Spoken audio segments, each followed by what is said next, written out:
Alright, so let's talk some updates for the Raspberry Pi project. So a couple of things since the last video. First of all, I feel like I've gotten a little bit better at vibe coding, but I still am missing, I think, some basic functions of it. So I'm still copying, pasting, but I feel like to get things done, what I've done actually is I actually recruited Claude AI to help me validate against my ChatGPT codex codes.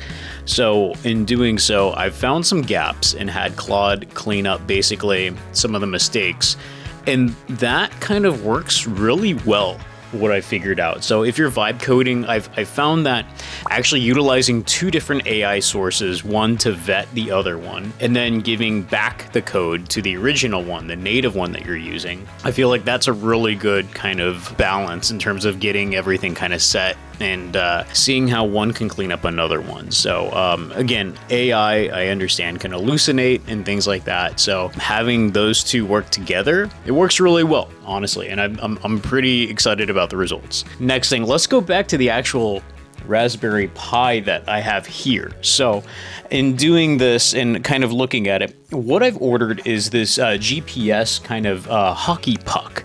So this hockey puck basically will give me a better signal. I was struggling in the last video trying to find a signal, and what I found out is that I just need an antenna, and that made everything so much faster, honestly. So instead of taking like 10 minutes to not even receive anything in terms of a signal, boom, right then and there, get an instant signal. It works really, really well.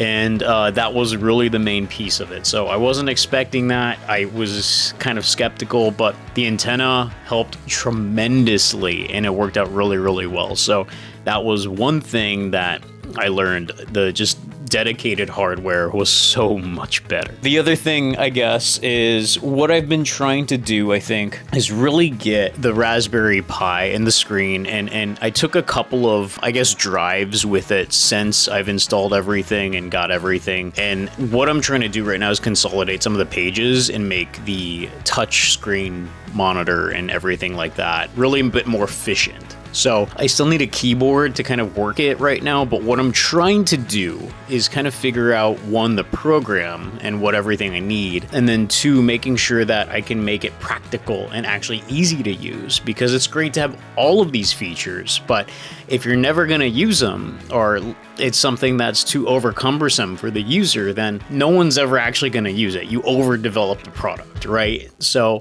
that's something I'm trying to completely avoid. I really want to make sure that it's things that I actually use, need, things that I want to use or need. And at the basic level of what I'm trying to do is just make sure that if the car is off camber, I'm not going to die. That's basically it. So a little basic, but it is really cool. And what I'm trying to do is just make sure that's kind of it. One of the things that I was able to kind of do, and I was excited about it. So on my car right now, I have a OBD2 meter that does several different things. One, I have it in like my daily mode, which is basically like just telling me my RPMs, potential fuel economy, things like that. And I've noticed that I can buy an exact OBD2 for on Amazon, my Raspberry Pi, and I can basically get the same data on there in a better GUI.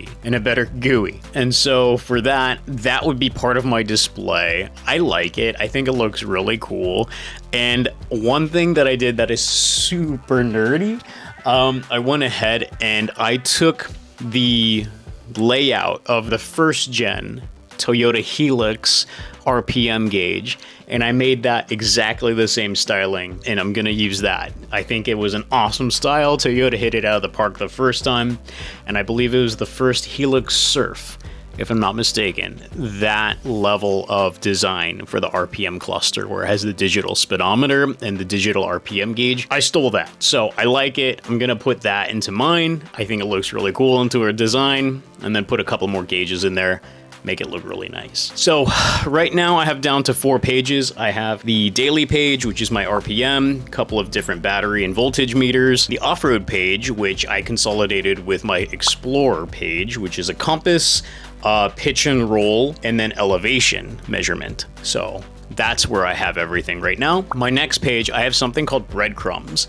So breadcrumbs is a feature that I kind of want to work on. I don't know how it will work in real life, but I've tested it once and I drove around my neighborhood. Basically what it will do is trace and leave a line and draw exactly according to the GPS where you're going. So if you get lost and you have no access to maps, or for some reason when you're like me and you're in the field and you forget to download maps, then you kind of don't know where to go, right? So this is to prevent that. So if you are in the middle of the field and you get lost, you can trace your steps and go back. And that's kind of what I'm trying to develop. I don't know if it'll actually end up happening well, but we'll try. And then lastly, I have camping. So that's my last page. And that's really just basically to tell me if I'm level, because how many times have I been in a situation where I think I'm in a good campsite? I'm like, yeah, this seems level enough. And then when I'm sleeping, I totally just am in the wrong angle. It disrupts my entire sleep flow. I don't have a Rivian, so I don't have that fancy suspension that levels everything out. I have a basic truck that was developed probably like 25 years ago. So camping is going to help me with that and put that into my page.